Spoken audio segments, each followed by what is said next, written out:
বন্ধুরা, আসুন দেখে নিই 2024-এর প্যারিসে অনুষ্ঠিত 33তম অলিম্পিকে ভারতের হয়ে কারা পদক জিতেছিলেন। প্রথমে আসা যাক ভারত তথা বিশ্বের অন্যতম জনপ্রিয় জ্যাভলিন থ্রোয়ার নীরজ চোপড়ার কথায়। ইনি তার বিভাগে দ্বিতীয় হয়ে সিলভার বা রূপো জিতেছিলেন।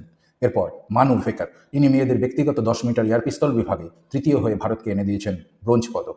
22 বর্ষীয়া মানু আরও একটি পদক ভারতকে দিয়েছেন, সেটি হলো 10 metre air pistol mixed doubles বিভাগে। ওই বিভাগে তার ডাবলস পার্টনার ছিলেন সারাবজিৎ সিং।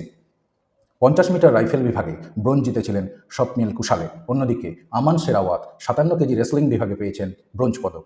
একেবারে শেষে আসছি ভারতীয় হকি দলের কথায়।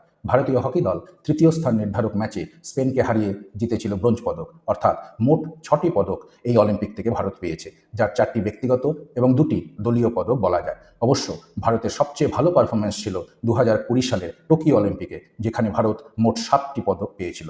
এই ধরনের আরও ইনফরমেটিভ ভিডিও পাওয়ার জন্য চ্যানেলটি সাবস্ক্রাইব করে দিও বন্ধুরা।